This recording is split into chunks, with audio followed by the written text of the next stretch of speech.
Wah, hari ini gue seneng banget. Baru selesai meeting yang cukup panjang di Jababeka Industrial Estate yang ada dekat Cikarang Utara atau Cikarang Barat. Dan gue melihat bisnis opportunity begitu besar. Dan gue heran kalau orang-orang itu tidak bisa membuka kesempatan yang dia lihat. Jadi gue baru datang, baru selesai saja. Tadi gue salah pencet, begitu ya. Jadi sebenarnya hal-hal ini menjadi satu bagian. Bisa aja kita lihat nih kan, gue baru dari Jababeka kembali ke Jakarta. Jadi kembali ke Jakarta ini gue makin melihat ya, seluruh potensi walaupun COVID, kesempatan itu masih ada. Pintu lebar dibuka. Di Indonesia, khususnya orang Jakarta dan lain sebagainya, bisnis itu gede. Bisnis itu bisa dimanfaatkan. Maka tidak heran loh teman-teman, seperti yang gue kasih seperti ini ya, bahwa yang namanya Tumbur Tobing itu opportunity besar. Karena gue ini kan banyak pengalaman, sehingga orang itu seorang pengusaha, dia orang kepercayaan, dia mengatakan, bisa nggak lu garap sekian hektar tanah ini mau diapakan? Kedua, lu bisa nggak nih lihat ada tanah ini bisa something, produknya aktif nggak? Tanah ini bisa produktif nggak? Gue bilang bisa. Apa sarannya coach? Apa sarannya coach untuk memberikan kesempatan ini? Banyak, saya bilang. Jadi ada sekolah, ada apalan, segala macam lah. Jadi gue melihat ya, memang kita orang Indonesia itu harus tajam otaknya, harus cerdas. Lalu pengusaha itu bilang, Pak Tumbur cerdas, Pak Tumbur jujur, Pak Tumbur tuh ekspansif, Pak Tumbur tuh breakthrough, dan banyak memberikan usulan. Yes, karena ini yang dibutuhkan orang Indonesia saat COVID ini. Jadi terfilter. Bagaimana orang yang cerdas bisa ngomong, bisa ide, bisa bangun project apa yang produktif dari yang unproduktif. Jadi tujuan gua tadi mau jual mesin virus protektor yang sudah gempar fenomenal karena dilihat di kanal anak bangsa Opini Rudy. But anyway, jadi setelah bicara-bicara itu dia tertarik dengan mesin virus protektor, lalu ngasih project apa yang Pak Tumbur atau Coach Tumbur Tobing bisa usahakan produktif tanah yang ribuan hektar ini. Dan apa yang kita bangun ada satu bagian yang sangat-sangat strategis. Jadi waktu kita bicara, waktu kita ada presentasi, demo produk virus protektor, dia makin seneng. Lalu dia mengatakan, direktur ini, bisa nggak Coach Tumbur Tobing ketemu dengan owner kami? Wah, saya bilang ini kesempatan, gue nggak ada apa-apanya. Owner itu tanda kutip lah, konglomerat. Boleh saja kita atur ketemu lagi di country club, kita ketemu lagi di mana, kita atur waktu. Saya coba siapkan waktu. Nah, apa yang saya mau katakan? Pertama, teman-teman, berbicara business expansion itu sangat crucial and critical. Why? Karena business expansion, Anda harus mengerti ideas apa. Dan business expansion itu memerlukan penelitian yang sungguh dalam arti applicable, dalam arti punya insting bisnis. Jadi yang namanya business expansion yang kedua adalah Anda mengukur karakteristik daripada market situation. Bagaimana kita mengembangkan market situation? Ketiga, business expansion berarti Anda sudah harus membuat proposal, bisnis proposal di dalam otak. Jadi seperti hari ini gue udah dalam otak gue apa nih, 1, 2, 3, 4, 5, nanti terinci segala macam, next chapter. Jadi waktu ngomong itu tek, gue tau lah orang ini ngetes gue gitu ya. Jadi dia kasih tahu ini nih, case study-nya begini coach, ini begini, langsung dia seneng. Yes. Kenapa? Karena gue banyak pengalaman dan success story-nya sangat tinggi. Dan ini banyak orang-orang tiong-tiong, nyantai-nyantai. Gue bilang sama dia, gue dari Senin sampai Jumat pasti gue jualan. Gue cari dagang, karena kan gue konsultan, tapi gue juga dagang. Malamnya gue bikin seminar-seminar training yang free. Hanya satu yang bayar, yaitu mini MBA. Udah banyak yang ikut, jadi ini penting sekali kan, ini sangat baik gitu loh. Jadi teman-teman, tadi yang ketiga atau keempat, business expansion berikutnya adalah bagaimana kita bisa selalu tahapan-tahapan tadi yang udah saya bilang, kan saya nggak pakai catatan langsung ya di mobil ini. Jadi hal yang selanjutnya, business expansion selalu melihat profit and loss dan return on investment-nya berapa. Jadi seperti orang tadi mengetes saya, setelah presentasi demo mesin turus protektor, dia kagetnya bukan main. Dia melihat ada satu hal yang real begitu ya, bisa turun dari ruangan AC di golf club dari ratusan ribu partikel virus. Kita ukur setelah pasang mesin itu langsung turun 60-70% in 15 minutes. Wow, that's great, right? Nah, apa yang saya mau katakan? Berarti return on investmentnya, saya katakan sama beliau, kita bisa ngeliat segini, profit segini. Why? Dia bilang, karena gue lihat kanan kiri surroundingnya begini-begini, sehingga bisnis opportunity yang kita bangun harus mempunyai signifikansi yang sifatnya integrate. Kalau integrate, apa yang Pak Tumbur inginkan? 1, 2, 3, 4, 5, nanti bikin sketsnya, gue bukan arsitek.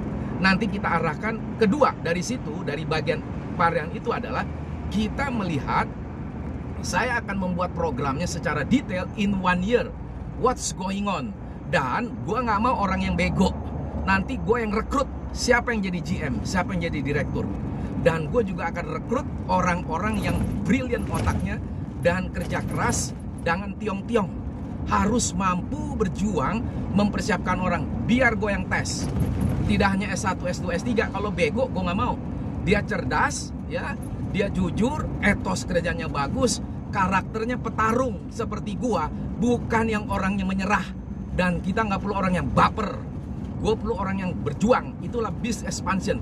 Keempat atau kelima gue lupa, karena gue ada catatannya. Nah, berikutnya business expansion, saya bilang sama dia, daerah ini saya melihat daerah ini kan hebat. Saya bilang, saya nggak mau sebut lah namanya, ya Jababeka lah, karena gue dari situ. Nah, dari sini gue bisa lihat hal ini adalah business opportunity yang besar sekali.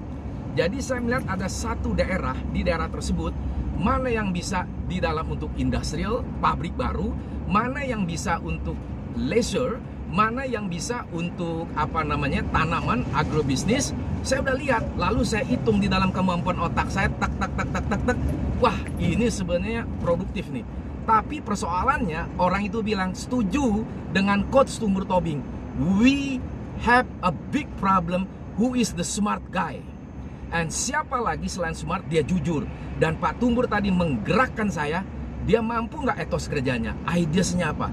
Dan juga mau berjuang. Itu nanti saya akan garap.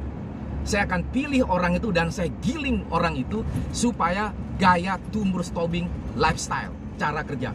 Gue nggak mau yang lambat, harus cepet tek. Jadi business expansion in 1 year should be written. Nah, itu berarti kita harus mengukurnya, harus ada tim yang nanti gua giling. Saya bilang begitu ya.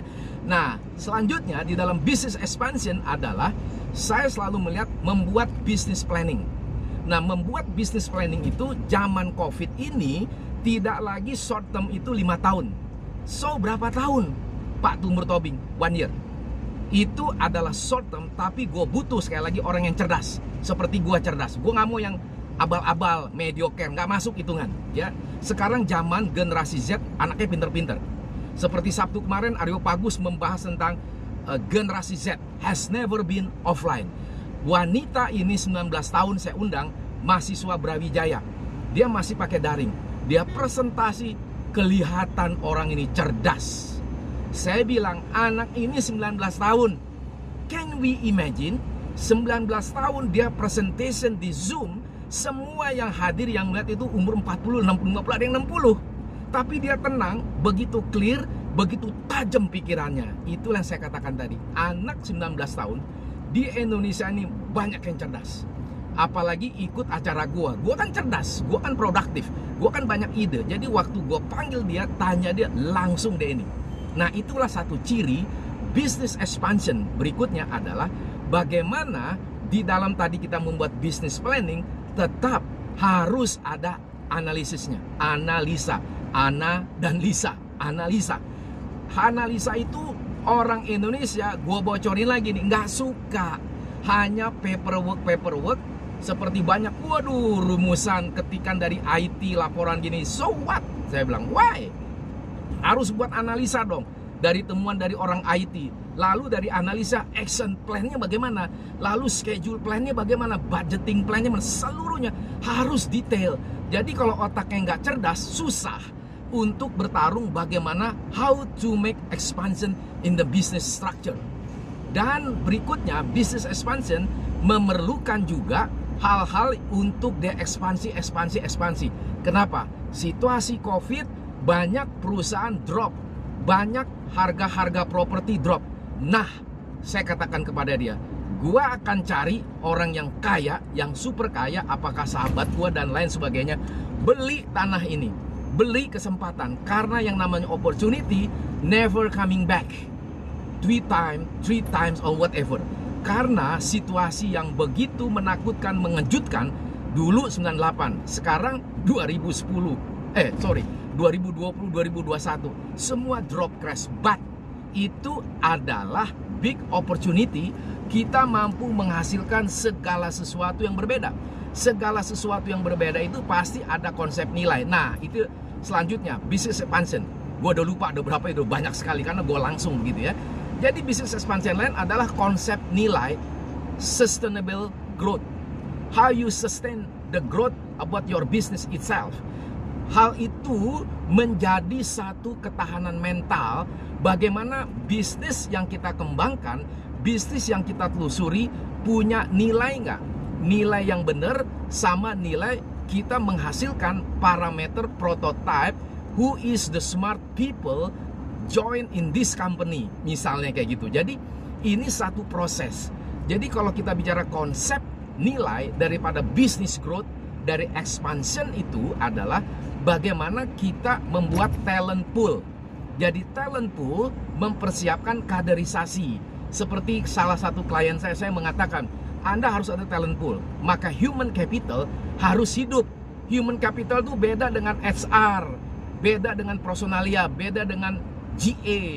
Jadi human capital itu adalah orang-orang yang sungguh melihat jauh ke depan, siapa orang yang the best di corporate ini yang sudah direkrut, sehingga nanti dipersiapkan siapa yang jadi supervisor, manager in certain years, in the next 3 years, 5 years, 10 years, etc. lah. Tapi saya bilang sama klien saya, ingat ini COVID, semua cepat sekali, dan sekarang ini new normal. Saya sudah berkali-kali mengatakan there is no one country in this world dia bisa mengatakan besok selesai. Nggak ada. Ini gue dapat bocoran lagi, PPKM diperpanjang. Nggak apa-apa PPKM diperpanjang. Bukan berarti PPKM diperpanjang semuanya jadi diem. No, haram itu kalau diem. Jadi kita vaksin, harus vaksin. Gue baru sekali, yang kedua nanti Kamis begitu ya. Dan seterusnya ya. Kita nggak boleh vaksin. Jadi kesempatan ini, PPKM ini akan terus diperpanjang. Kalaupun diperpanjang, bagi gua syukur alhamdulillah, puji Tuhan. Kenapa? Supaya kita protokol kesehatan itu benar. Kita rajin makan sehat, istirahat dan seterusnya. Dan selanjutnya business expansion, gua sih mengusulkan ikut acara gua Tosi Strategic Man setiap hari Jumat, komunitas Jumat. Banyak orang yang hadir, tidak ada yang seperti Bang Tumbur Tobing, Coach Tumbur Tobing. Topiknya bermacam-macam, berbeda, sudah ratusan topik, free lagi. 2 jam acaranya. Kadang saya undang orang-orang hebat bicara sama saya. Kita lihat tanya jawab di Tosi Strategic Man setiap hari Jumat jam 8 sampai jam 10 malam. Jadi saya mengatakan ya, kalau orang di COVID ini tiong-tiong santai-santai, kapan lu berubahnya? Kapan lu jadi cerdasnya? Lu lihat dong Tumbur Tobing. Teman-teman saya bilang, lu lihat tuh kawan kita Tumbur Tobing. Dia sudah banyak pengalaman. Dia umurnya sudah matang, tapi dia nggak mau ragu bagikan ilmu. Yes. Masa ilmu buat kipet-kepit begitu segala macam? Enggak dong, bagi. Nah, saya berharap teman-temanku di Facebook rajin deh. Rajin belajar sesuatu yang baru, free lagi.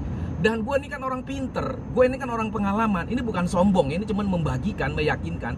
Ikutlah, gue kan sering blast acara-acara gue tentang Tosi Strategic Man, komunitas Jumat. Hari Jumat ini gue akan membahas Smart City and Smart Man. Ada satu anak muda, tapi nggak muda sekali, milenial, cerdasnya bukan main. Dia akan jadi pembicara membahas Smart City. Gua akan bahas Smart City, Smart Man. Itu hari Jumat, tanggal berapa itu ya? Tanggal 3 September, jam 8 malam. Nanti lu lihat aja di Facebook gua, gambarnya lagi dibuat oleh pengurus, oleh panitia mengenai flyersnya. Ini free. Yang bayar itu setiap hari Rabu mengenai mini MBA course. Ini sudah batch keberapa? Nah, ini mini MBA yang sekarang ini mulai sedang berjalan. Itu yang batch pertama 2021. Nah, batch kedua nanti di September minggu ketiga. Mereka sejak mulai akhir Juli, selesainya November karena 18 kali sesi. Nah, nanti banyak sekali permintaan. Saya akan buka lagi hari Kamis malam ya. Mulai September, ini batch kedua. Jadi September itu tanggal 23 kalau nggak salah, sampai dengan akhir Januari tahun depan. Setiap hari Kamis malam, jam 8 malam, bayar, nggak mungkin free. Jadi gue ditemenin oleh salah satu direktur aset management dari MNC, orang top lah. Satu lagi tentang finance yang orang top juga, hampir profesor. Satu lagi mantan anak buah gua. Satu lagi siapa saya lupa lah begitu ya. Nah, bersama dengan saya pembicara utama. Jadi ada berbagai-bagai subjek. Itu mini MBA. Jadi teman-teman, business expansion itu teman-teman tuh harus banyak belajar dari orang yang pinter. Jangan tidur di rumah. Ini COVID, working from home. Belajar dari tumbur tobing. Gua nggak asbun. Kalau gua asbun, gua nggak berani dong ngomong di Facebook Live. Kalau gua asbun, nggak mungkin gua ngomong di Instagram. Kan banyak juga di Instagram TV gua. Nggak mungkin. Kalau gue bego, abal-abal, nggak mungkin gue punya YouTube. Anda lihat aja YouTube, tumbur tobing YouTube. Lu lihat tuh, sementara ini ada 16. Tapi yang lain tuh ada lagi, saya lupa namanya apa. Nah, jadi apa yang saya mau katakan ini, business expansion, one of the story never ending.